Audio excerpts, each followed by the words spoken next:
Hello, welcome to मंत्रा। इस विशेष tutorial में आपका स्वागत है। हम आपको बता रहे हैं फाइनल कट प्रो में मार्कर का प्रयोग करने के बारे में। पिछले ट्यूटोरियल में हमने आपको मार्कर के प्रयोग के बारे में बताया, लेकिन मार्कर का प्रयोग विशेष तौर से किसी स्पेसिफिक पॉइंट पे एक रेफरेंस फ्रेम के तौर पे किया जाता है, जिसको हम मार्क करते हैं। उस लोकेशन को, स्पेसिफिक फ्रेम को आइडेंटिफाई करने के लिए हम मार्कर का प्रयोग करते हैं। जैसा कि हमने पिछले ट्यूटोरियल में आपको बताया, सामान्य तौर पर फाइनल कट प्रो में एडिटिंग करने के लिए 3 प्रकार के मार्कर्स का प्रयोग होता है। एक standard marker, to do marker, complete marker. चौथे प्रकार का मार्कर चैप्टर मार्कर होता है, जो हमें डीवीडी या ब्लू-रे डीवीडी में एक स्पेसिफिक पॉइंट पे जंप करने के लिए, क्विक जंप करने के लिए प्रयोग किया जाता है। अब हम आपको बता रहे हैं कि नया मार्कर किस प्रकार लगाते हैं। नया मार्कर लगाने के लिए टाइमलाइन विंडो में या कैनवास विंडो में आपने प्ले हेड को उस फ्रेम पे रखते हैं जहां पर आपको मार्कर लगाना है। जैसे हम इवेंट विंडो में मार्कर का प्रयोग कर रहे हैं, तो यहां पर हम एम प्रेस करेंगे तो यहां देखिए आपका मार्कर लग गया है। और आप फ्लाई मोड में भी मार्कर का प्रयोग कर सकते हैं। फ्लाई मोड मतलब ये होता है कि आप प्ले करते करते आप मार्कर का प्रयोग कर सकें।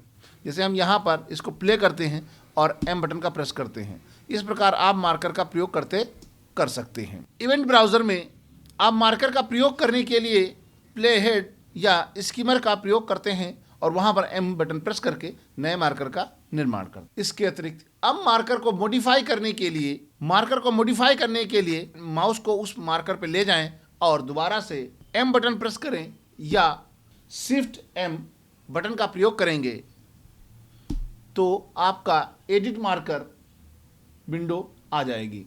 यहाँ पर आप टेक्स्ट को ऐड कर सकते हैं, मार्कर का नाम दे सकते हैं, या आपको जो भी इंफॉर्मेशन यहाँ पर स्टोर करनी है वो आप यहाँ पे दे सकते हैं। एक बार मार्कर क्रिएट करने के बाद ये एक अच्छी तकनीक होती है कि आप उस मार्कर में कोई ना कोई टेक्स्ट ऐड कर दें, जिससे कि उस मार्कर के बारे में हो पाए, या जिससे कि ये क्लैरिफाई हो पाए कि उस मार्कर में क्या है और उसको क्यों प्रयोग किया गया है, और इवेंट ब्राउज़र और टाइमलाइन इंडेक्स में उसे आसानी से सर्च किया जा सके।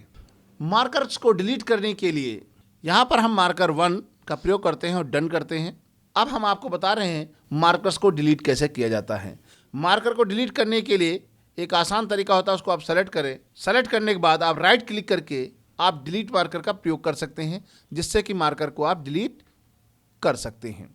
इसके अतिरिक्त डिलीट करने के लिए सेलेक्ट किए गए मार्कर को या क्लिप में लगे सारी मार्कर्स को डिलीट करने के लिए मार्क मेन्यू में जाएंगे और मार्कर ऑप्शन में जाएंगे। यहाँ पर आपके सामने 2 ऑप्शन हैं मार्कर को डिलीट करने के लिए, एक डिलीट मार्कर और एक डिलीट मार्कर इन सेलेक्शन।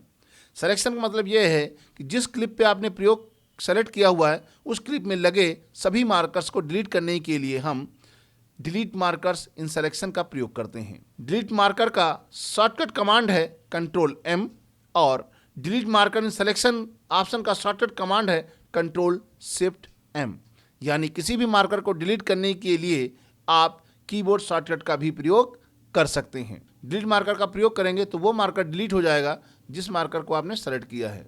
और कंट्रोल एम, कंट्रोल बटन आपके कीबोर्ड में स्पेस बार एरिया में जब आप देखेंगे लेफ्ट साइड में, तो आपको 3rd नंबर पे लेफ्ट में कंट्रोल बटन मिलती है। इसको प्रेस करेंगे और एम की को प्रेस करेंगे, ये मार्कर ऑटोमेटिक डिलीट हो जाएगा।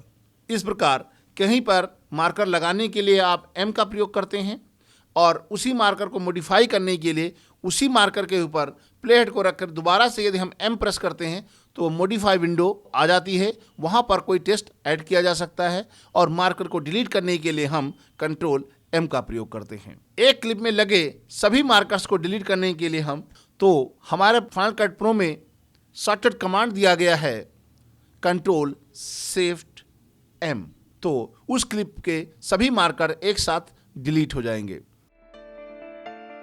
Thank you for watching.